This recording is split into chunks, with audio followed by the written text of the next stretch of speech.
First of all, it's a pleasure to be at Jagiellonian. I have the privilege every summer of the last 10 years of teaching at Jagiellonian and teaching Polish teachers about the history of the Holocaust, and therefore I feel very at home in this distinguished university.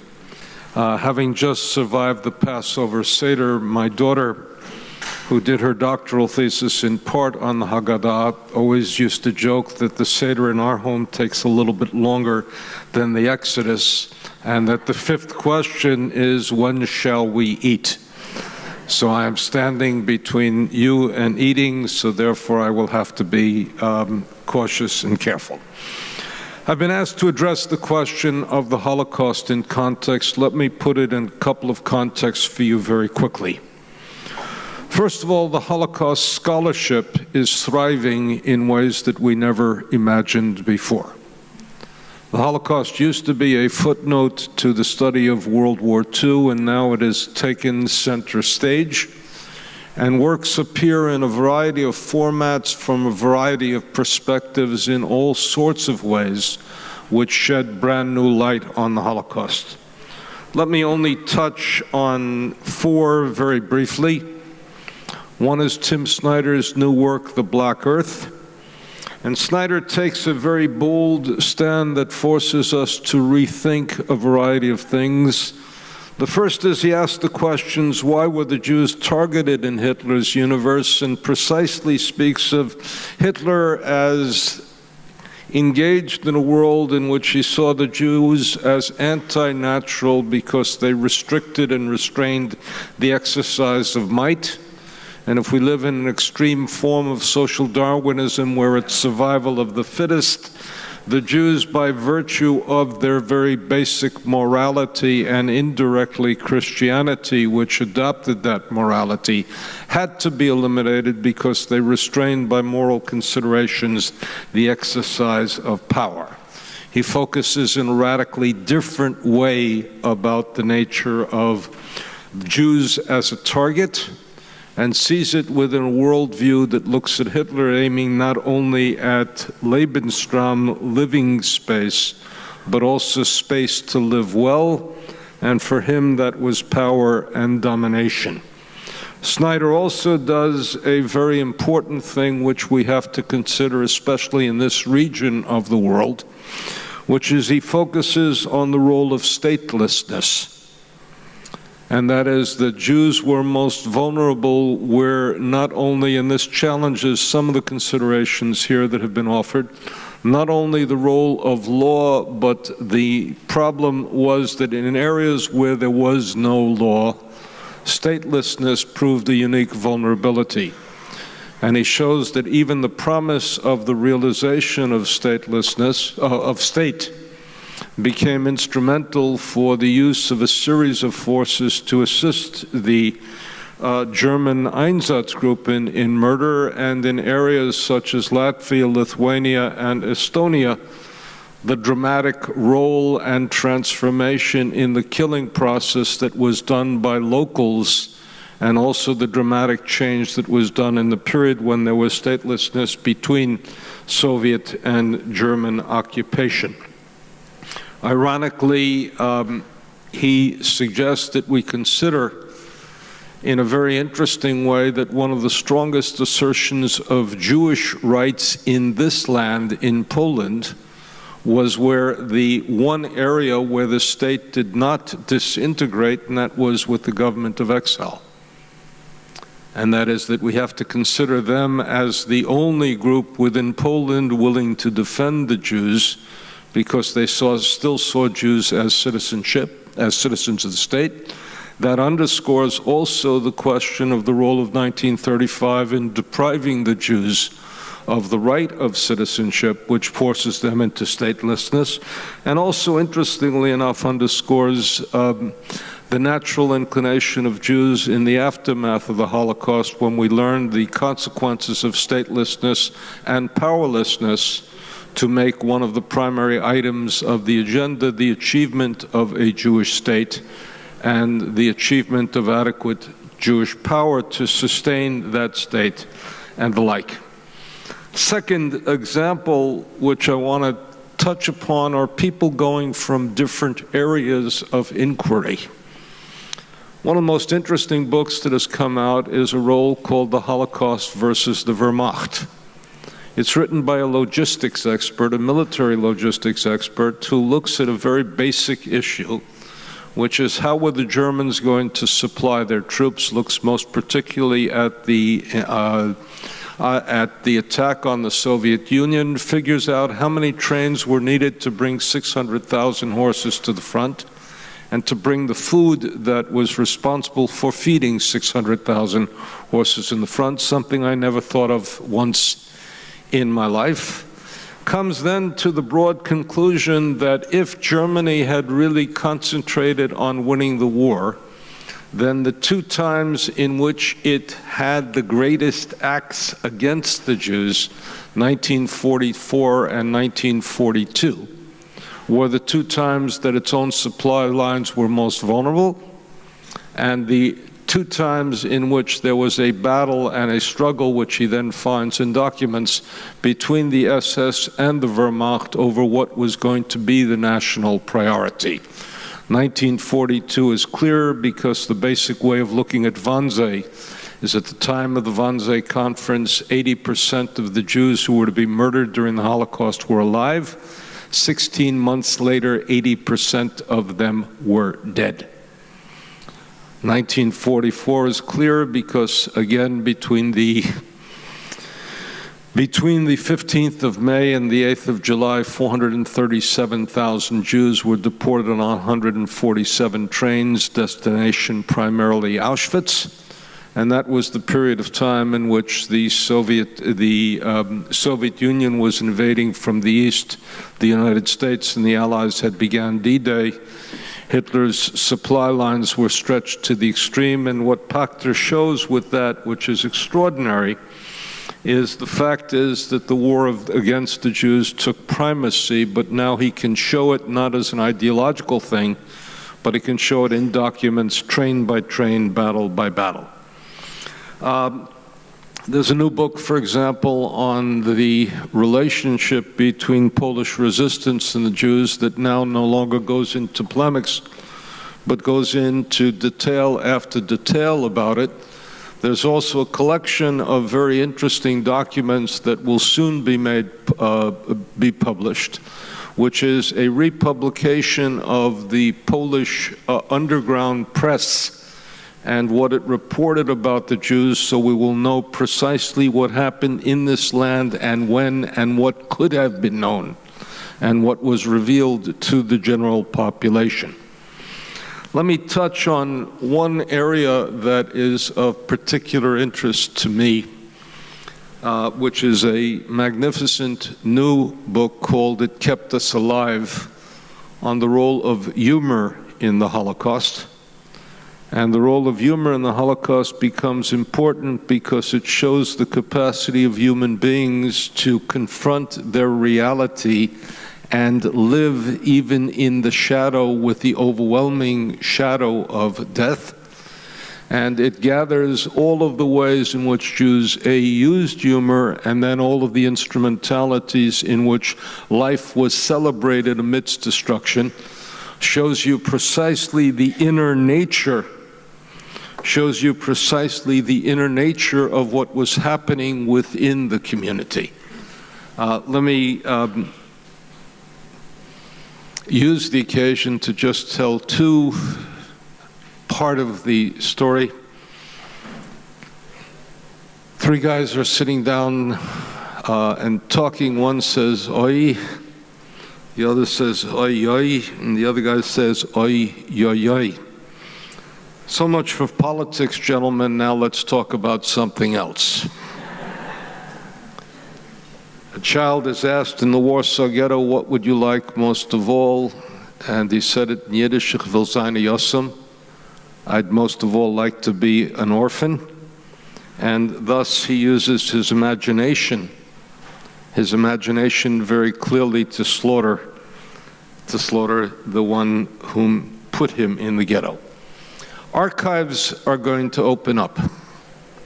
One of the very interesting archives that will soon have to open and one that we should use the incredible papacy of Pope Francis to open is the Vatican Archives, because the Vatican Archives, we don't think of it, but the Vatican had the greatest intelligence network in all of Europe. Had all the people on the ground everywhere, had chaplains in each of the armies. You cannot reveal the content of confession, but you can reveal that which you learn by virtue of confession, not about the individual, but about the circumstances. And that will finally be able to answer for us, what did they know and when did they know it?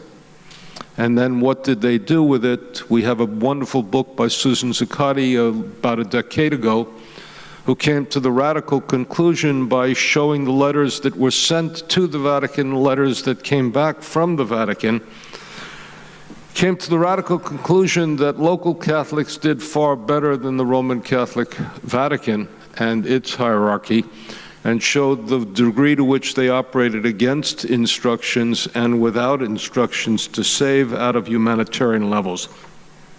One of the archives that will shortly open, I'm sorry the Minister of Justice is not here, is a very important archive which is going to tell us how the victims felt about each other at the very beginning of the early years after the Holocaust, and that is the trials that took place, the honor courts that took place in Israel. Both pre-state and immediately after the state, dealing with Jewish behavior toward Jews. And that will provide us very interesting insights in what happened at the time and also what happens over time.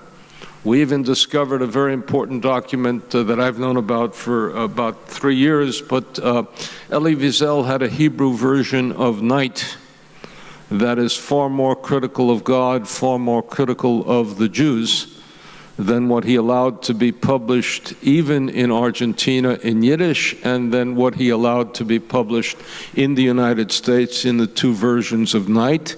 It's going to be essential for scholars in the future to understand Wiesel's, and you can read the Yiddish, the Hebrew, and the French side by side to understand Wiesel, what Wiesel really wanted to tell the Jews about his experience.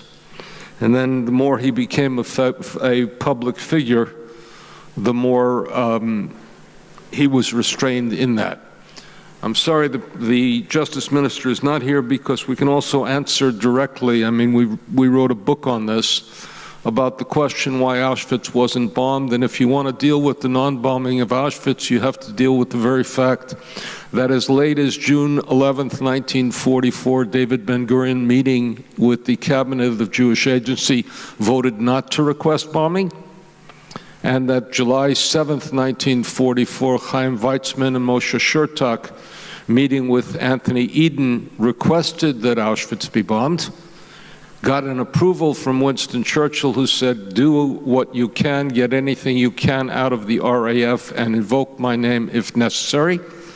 And you have to ask the question then, presuming for a moment that Ben-Gurion is not an anti-Semite, you have to ask the question is, what is the difference between July 11th and June 11th and July 7th, 26 days? What is the difference between the one decision and the other? And the answer, in all probability, is the emergence of the Verba-Wexler report out of Slovakia, which gave a detailed manner of what was happening at Auschwitz, which leads us to the conclusion that in order to bomb Auschwitz, you had to have not information but knowledge, clear knowledge that was getting you to make the thing. You needed the capacity. The United States only had the capacity to bomb in the spring of 1944, when we could go 528 miles from Italy and come back. And finally, and most importantly, you had to have the commitment. And the best example of the lack of commitment was the statement by John J. McLoy, such an action, even if practicable, might provoke a more vindictive response on the part of Germans. There's considerable consideration to doing it, but it would require the diversion of significant resources now engaged in operations elsewhere, and would be of dubious efficacy that it would not warrant the use of such resources. So we know that from archives, we know that from studying and the like. Teaching is going in two directions. Teaching is going in a direction in which some people learn from the Holocaust that the world is against the Jews, not a lesson that is untrue and not a lesson that is not reinforced elsewhere. And others teach the very same experience for pluralism, tolerance, democracy, and mutual acceptance. We have learned how to teach with a sense of failure of the world, but the most important element, and this is a suggestion to Poland at a time of extreme nationalism, you can learn from your failures if you begin to understand what the nature of repair that is required in the future. And if your last word is failure, it leaves you to impotence. If your last word is repair, it empowers you to transform it in a variety of different ways. We've learned positive models. We've learned the upstander. I don't use the term righteous among the nations because I don't think my students aspire to be righteous. I think they do aspire to the word that was used before. They aspire to be mentioned.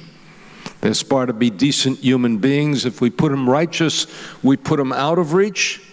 If we speak about the courage to do something, to stand up and the like, the courage to be a human being in a world that lacks them, then we can give them something that they can understand and aspire to, emulate and act upon. And we've also understood the role of messenger. And the role of messenger is not a one-time thing. I taught with Jan Karski. I preached at his funeral. I even said Kaddish as he was buried with a Jewish star on his lapel, and Karski spoke 226 times in 1944 and 1945 to tell the world what was happening. He spoke, we did not listen, and unfortunately, one goes through the world today with a sense of déjà vu all over again. We have a problem to our teaching, which is our students see it happening, not never again, but again. And to use Professor Cutler's remarks, again, again, and again.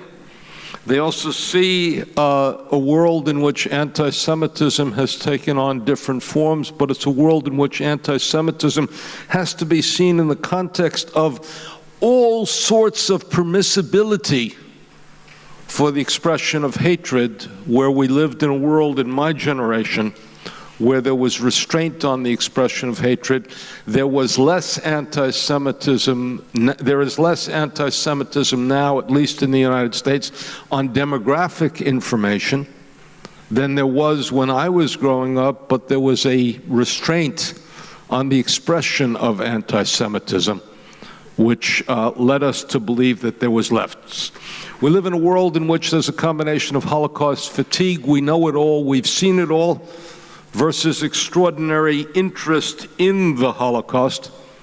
I want to point out for those in problem about denial, is that denial is the self-defeat of David Irving. And I'm very meticulous in this. Deborah Irving was a classmate of mine, is a friend of mine. Her victory was unimportant. The defeat of David Irving was all important. It's now going to be made a movie, and it's going to have the capacity to influence millions of people.